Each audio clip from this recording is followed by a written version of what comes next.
Bien, estamos de regreso con ustedes en el nuevo diario AM. Gracias por continuar ahí. Tenemos a nuestro invitado del día, es Sigmund Freud, quien es el director de Alianza Pública o Privada. Lo dije bien. Muy buenos días, bienvenido. Señores, si ustedes supieran la ensayada que dimos nosotros fuera del aire.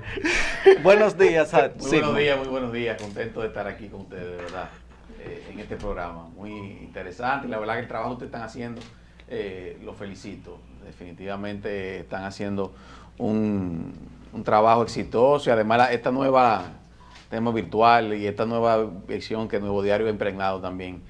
La verdad que muy contento. Bien, muchísimas gracias por esas palabras. Vimos que el pasado domingo quedó inaugurado el corredor de la avenida Churchill mediante esta alianza público-privada. Nos gustaría saber cuántas obras ya han sido inauguradas de esta naturaleza durante su administración. Mírate. ¿Y cuál es el porcentaje del gobierno, o sea, el Estado? ¿Qué porcentaje tiene en estas acciones? Mira, te explico algo. Tú sabes que desde que se aprobó la nueva ley de alianzas público-privadas en el año 2020, se le dio una connotación distinta a lo que es el régimen anterior de concesiones que existía en la República Dominicana, todo queriéndolo centralizar en lo que bajo la naturaleza y la concepción de las alianzas público-privadas. Pero la ley establece procedimientos muy especiales para algunos procesos de alianzas público-privadas que deben conllevar todo un rigor que la ley exige, además de un procedimiento de revisión, de análisis y licitatorio. Sin embargo, existen otras alianzas público-privadas como las que tú mencionas, que el Estado ha estado fomentando desde hace muchos años y que han sido, estaban implementadas o estaban puestas en marcha, y lo que se ha hecho en esta gestión es transparentarlas y transformarlas. En el caso del corredor de la Núñez primero y ahora el corredor de la Churchill, son dos corredores que estaban en manos o eran concesionadas a dos empresas privadas o dos sindicatos que tenían el control de esas dos vías. Lo que ha hecho el gobierno es tratar de eficientizar el uso del transporte colectivo en las mismas. ¿De qué manera? Creando una modalidad en la cual se saquen los vehículos que estaban ahí en deterioro y entonces se le facilite a esas empresas la adquisición de nuevos autobuses con algunas facilidades impositivas que el gobierno les brinda. Es importante aclarar que ninguno de esos autobuses han sido adquiridos por el gobierno dominicano, sino que los autobuses son adquiridos por las empresas. Lo que el gobierno dominicano les ha dado es ciertas facilidades en cuanto a la exoneración de algunos impuestos, las facilidades de pago, inclusive algunas facilidades de financiamiento, y también el Estado ha ratificado lo que son las licencias y las autorizaciones que tienen estas empresas de operar durante muchos años en esta vía, y a la vez también el Estado entonces excluyendo de las mismas lo que podrían ser el servicio de transporte público que es propiedad del Estado, en este caso que es la ONSA, evitando que haya una especie de competencia desleal entre el corredor actual, los nuevos autobuses y los autobuses de la ONSA. Lo que busca el Estado con esto es, evidentemente, primero es renovar el parque vehicular, mejorar las condiciones de tránsito en cuanto al flujo vehicular y lo más importante, tercero, pero lo más importante, darle condiciones de mayor seguridad, de mayor confort a los usuarios que utilizan estas vías. En adición a esto, hay otros proyectos que se denominan de alianzas público-privadas que no necesariamente han sido proyectos que se han comenzado a implementar bajo la ley 4720, sino que vienen desde anterior de la ley 340 y lo que se han hecho es ido adecuándose a esta nueva concepción de alianzas público-privadas. Señor Freud, es probable que uno de los proyectos más ambiciosos que se pretende llevar a cabo, que se ha iniciado allá a ejecutar, bajo esta modalidad de alianza público-privada, sea la transformación de una región importante de nuestro país, específicamente Pedernales, y hablo de transformación porque sería cambiarlo prácticamente todo. ¿Qué capital privado se espera que atraiga este proyecto en una primera etapa? ¿Y para cuándo estaría programado completar, repito, esa primera etapa? Porque supongo que esto se va a desarrollar por etapas. Es correcto. Mira, usted dice algo importantísimo. El proyecto que más te transformará de manera más amplia toda una región, y en este caso yo diría hasta el país completo, es el proyecto de Pedernales, por el hecho de que estamos creando desde cero un destino turístico que en principio deberá generar cerca de 25.000 empleos directos y alrededor de 100.000 empleos indirectos. Para esa región es algo que va a revolucionar toda la situación actual que existe en la misma. Como usted sabe, para desarrollar proyectos de este tipo se requiere de un proceso previo de lo que debe ser análisis, estudios, gestiones, que es lo que nosotros hemos venido haciendo desde el momento en el cual asumimos el gobierno de la República Dominicana. En este caso, en el mes de enero de este año, hace un mes, nosotros formalmente ya el presidente anunció en el marco de FITUR el master plan definitivo de Pedernales, que es un master plan que se fue trabajado durante año y pico, durante una gestión, con la intervención de arquitectos, ingenieros, expertos en área de aeropuerto, expertos en área ambiental, de suelo y todo lo demás. Y requeríamos esto para poder iniciar los trabajos de obras que se requieren de este tipo. Y más en un destino que, como ustedes saben, es muy sensible al medio ambiente. Que ha tenido durante muchos años muchísimas controversias y muchísimas situaciones con relación a lo que debe ser la protección medioambiental. Esto quiere decir que para poder nosotros iniciar trabajos requeríamos de este master plan. Ya entonces, una vez aprobado por el presidente de la República, él mismo, y por los organismos competentes que rigen la materia, entonces estaremos ya iniciando trabajos de infraestructura de servicios que son requeridas para que los hoteles puedan comenzar a construirse. ¿De qué estamos hablando? Bueno, de agua, de electricidad, telecomunicaciones y viales, que son fundamentales para que un desarrollo turístico de esta naturaleza pueda ser iniciado. Ya nosotros levantamos algunas de las licitaciones que comenzarán a impactar en el tema de infraestructura de servicios, como agua, electricidad. Ya las obras viales internas del proyecto han sido iniciadas por el Ministerio de Obras Públicas, ya de 21 kilómetros que serán intervenidos, hay 7 ya en estos momentos intervenidos, quedando solamente 14. De igual manera, ya las líneas de alta tensión que se requieren para la conexión de la energía eléctrica están en una fase final por parte de la empresa ETED, correcto, de ETED. Y a su pregunta puntual, a las dos preguntas que usted me hizo en cuanto al capital y en cuándo estaremos nosotros iniciando o estará desarrollándose estas fases, lo primero es que el capital que ha mostrado interés para invertir en Pedernales es diverso, tanto internacional como local. Hemos recibido delegaciones importantes de inversionistas mexicanos, que fueron algunos hoteleros del área de Cancún, inversionistas españoles. Hace 2 semanas estuvo aquí una delegación de Qatar que fue a visitar a Pedernales y nos mostró mucho interés e incluso nos hizo algunas propuestas de manera preliminar. Y debo decir, en el día de hoy estaremos, luego de que salgamos de aquí, estaremos viajando a Pedernales porque hay una visita también súper importante del presidente de la cadena Sandals, que es una de las cadenas jamaiquinas hoteleras más grandes, o la más grande de Jamaica y una de las más grandes del área del Caribe, con ya más de 25 hoteles en 5 destinos distintos. O sea que el capital internacional ha mostrado muchísimo interés. Esto sin obviar el capital local, que también ha expresado su deseo desde que el momento en el cual el fideicomiso se aperture, participar en cuanto a la inversión en capital, inclusive. ¿Del mismo sector turístico? Sí, dominicano. del mismo sector turístico, empresarios que tienen inversiones en otros destinos, como en el este, en el norte del país, lo han expresado y han puesto sobre la mesa ya cartas de intención para ser parte del fideicomiso. Y de igual manera, y algo, yo creo que la inversión que podría ser más trascendental, los fondos de pensiones. Hemos sostenido más de 4 o 5 reuniones con las AFP, con las 4 AFP más grandes del mercado, y ellos han mostrado un interés sumamente firme en ser parte de lo que deberá ser el capital inicial que construirá la primera fase del proyecto, que conllevará la construcción de 5.000 habitaciones.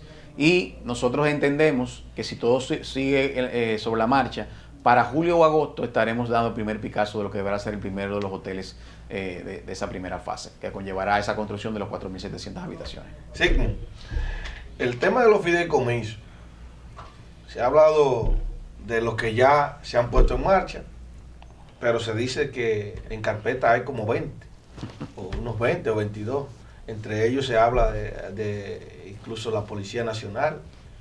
Entonces, ¿qué tanto beneficia esto? Se ha explicado, he visto muchos abogados, mucha gente hablando al respecto, pero ustedes juegan un papel importante en esto. Son la institución Sí. que está llamada a manejar este tipo de vehículo. de asuntos, sí, exactamente. Entonces, hablan un poco de eso. Lo primero es que, por ejemplo, en el caso de la policía, quiero aclarar Y algo. escúchame, Sí. y con el tema ese de los fondos de pensiones, Julio y yo tenemos una teoría que primero hay que hablar con Botello.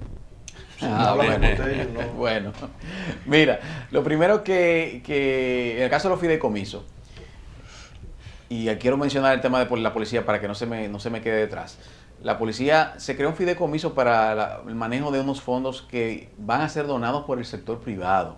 O sea, como parte del fortalecimiento y Para la del policía. proceso de transformación de la policía, el gobierno, en conversación con el sector privado, crea este fideicomiso para recibir esos fondos que vienen del sector privado, que van a ser simples donaciones, y lo que el sector privado ha reclamado, con toda su lógica, es que se ha manejado sobre un vehículo que no entra al presupuesto nacional y no se diluya en las necesidades que tiene el país. Y es por eso que se crea ese fideicomiso de la policía, que no tiene ningún fondo público, que no ha sido depositado nada, que no hay ningún activo del Estado Dominicano, sino que simplemente servirá como de vehículo, como cuenta o vehículo para recibir los fondos privados que serán destinados a la colaboración de lo que deberá ser la modernización de la policía. En cuanto a la naturaleza de los fideicomisos y la importancia, debo recordar lo siguiente, señores. La ley del fideicomiso fue creada en 2011. O sea, tenemos 10 años con una ley promulgada en el gobierno del presidente Leonel Fernández. Quien inicia con el primer fideicomiso en la República Dominicana es el presidente Danilo Medina, con el fideicomiso Juan Bosch, fideicomiso que nosotros aplaudimos y que seguimos operándolo. Exacto. El fideicomiso RD Vial, que es un fideicomiso que a todas luces ha servido de gran impacto para el desarrollo de las obras de infraestructura vial en la República Dominicana. ¿Tú te imaginas nosotros entonces que nos pongamos a decir ahora que el fideicomiso es malo? Entonces, ¿qué vamos a decirle a esas personas que tienen apartamentos gracias al fideicomiso? A esas personas que tienen viviendas en la ciudad de Juan Bosch y en otros proyectos de vivienda de bajo costo. O sea, el fideicomiso es un vehículo que tiene muchísimas bonanzas y que evidentemente tiene que ser utilizado de manera prudente. Y el gobierno del presidente Luis Abinader lo que ha hecho es utilizar esta figura para poder promover algunos proyectos que son necesarios, que los mismos salgan del ámbito de la esfera de las instituciones del Estado. Y es el caso, por ejemplo, de Pedernales, lo que decía anteriormente. ¿Cómo nosotros vamos a desarrollar Pedernales y vamos a convocar al capital privado que invierta cerca de $500 millones en la primera fase, si no lo hacemos a través de un vehículo que le genere confianza al sector privado? Es el caso también de RD Vial. RD Vial acaba de levantar cerca de 24.000 millones de pesos en fondos. El sector privado es quien está creyendo en los fideicomisos y está creyendo en la figura. O sea, eso le permite al Estado realmente levantar capitales y hacer obras de infraestructura con un vehículo que es transparente, que genera credibilidad en cuanto al gobierno corporativo que está establecido. El fideicomiso es público. Aquí no hay ni un solo fideicomiso de los que se han creado que haya una participación privada y que se haya utilizado ese fideicomiso para privatizarlo. O sea que esto ha sido una campaña que se ha generado con la finalidad de generar cierta confusión, de atarle las manos al actual gobierno en algunos de los proyectos más importantes que tiene, como el caso de Pedernales, y que tiene esa finalidad. Pero no hay un solo argumento de peso en la cual se pueda criticar la figura del fideicomiso para que el mismo sea utilizado, que no sea con el fin de desarrollar obras puntuales de infraestructura o de servicios públicos que son necesarias para la República Dominicana. Bien. O sea que, Vemos que usted es el primer director que tiene este organismo, ya que es un organismo relativamente nuevo, porque la ley data del 2020, es decir, que este va a ser su segundo año, y es el primer director, es decir, que le ha tocado, como quien dice, construir o formar, ¿no?, lo que es la dirección de alianza público-privada. Realmente, hacer algo nuevo para nosotros como sociedad, me gustaría saber cuáles son los beneficios que realmente nos aportan al país las alianzas público-privadas y por qué razón el Estado tiene que aliarse al sector privado, qué es lo que realmente como nación nos aportan las APP. mira, qué bueno que tú me esa pregunta, Julia, porque en las últimas semanas se ha vuelto a levantar el debate a raíz del tema de los fideicomisos, de la las bonanzas y de los aspectos positivos que puedan traer esta asociación, sector público y sector privado. Y eso es lo primero que nosotros tenemos que, y hemos tenido que trabajar, y hemos tenido que tratar de sensibilizar y de educar a la población del por qué las alianzas público-privadas pueden ser positivas para el país. El sector privado no debe verse como una especie de contrincante, de enemigo, sino todo lo contrario. El sector privado es un aliado del sector público, porque el sector público no puede intervenir en todas las áreas que el país requiere desarrollo. El Estado Dominicano tiene la obligatoriedad de regular, de proveer algunos servicios públicos, de garantizar servicios esenciales como educación, salud, también como temas de seguridad, pero eso le lleva a que en otras áreas también que son necesarias para el desarrollo económico y social de la República Dominicana no puede intervenir por la carencia de recursos económicos. Estamos hablando de que el gobierno dominicano, la República Dominicana, es un país pequeño, con pocos recursos y que requiere de la mayor colaboración posible por parte de los capitales para poder ejecutar proyectos puntuales. Te pongo ejemplos. Mira, las alianzas público-privadas fueron fundamentales en países como Colombia para desarrollar un sistema de infraestructura vial como el existe en el día de hoy. Las 3G, las 4G y hoy las 5G, como se le denomina. Si no existen las alianzas público-privadas, no existieran esas grandes autopistas, no existieran esos grandes aeropuertos. Ahora se están trabajando con sistemas de infraestructura de ferrocarriles y temas de eléctricos. Son inversiones en las cuales el capital privado viene y se asocia con el capital público para desarrollar estos proyectos. Lo que aquí tenemos que tener es la suficiente responsabilidad como Estado Dominicano de proteger los intereses del país en una colaboración de este tipo. O sea, no repetir proyectos como la autopista de Samaná, en la cual el Estado Dominicano hace una negociación en la cual solamente pierde. ¿Por qué? Porque primero aporta recursos a la obra, pero a la vez se compromete a 30 años a pagar un ingreso mínimo garantizado, que por sí, no estoy criticando la figura, pero el tipo de ingreso mínimo garantizado en el cual tú garantizabas inclusive hasta un 18% de retorno en dólares a una empresa.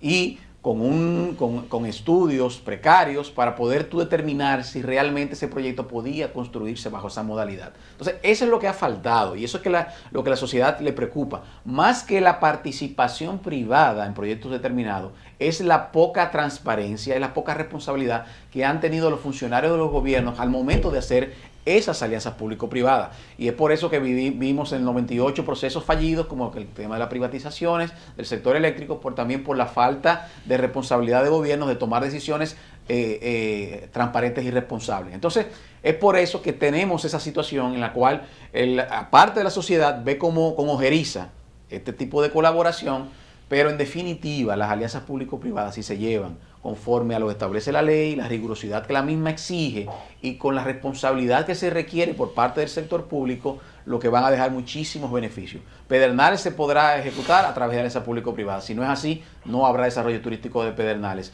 Autopista del Ámbar para conectar Puerto Plata a Santiago, solamente se podrá hacer así, si no, no habrá conexión. El tema del puerto de Arroyo Barril también, un nuevo puerto de cruceros, solamente será así por alianza público-privada. ¿Por qué? Porque el gobierno dominicano no tiene la capacidad económica de hacer esos recursos. Entonces, ¿qué esperamos? ¿Esperamos 10, 15 años para poder llevar a cabo estas obras de infraestructura? ¿O hacemos sociedad con el sector privado transparentes y justas para ambas partes para poder promover estas obras y que se beneficie el pueblo dominicano? Esa es la pregunta que nos debemos de respondernos. Bien, muchísimas gracias, Sigmund. Se nos ha terminado el tiempo. Muchas preguntas quedaron en el aire. Vamos a tener que Lo que pasa es que es que no es así. No es que lo vamos, no es un tema de invitarlo, sino que el director nos tiene una invitación pendiente a Cabo Rojo para hacer el programa desde allá y ya está comprometido públicamente, director. Correcto. O sea que allá es que vamos a grabar. Allá vamos a grabar. Sí. Muchísimas gracias por estos minutos que nos ha dedicado. No, a ustedes, gracias a ustedes, señor, de verdad. Okay. Bien, hemos conversado con Sigmund Freud, quien es el director de Alianza Pública Privada. Gracias a ustedes por su fiel sintonía. Mañana nuevamente estaremos por acá en una nueva entrega de El Nuevo Diario AM. Bye bye. Bye.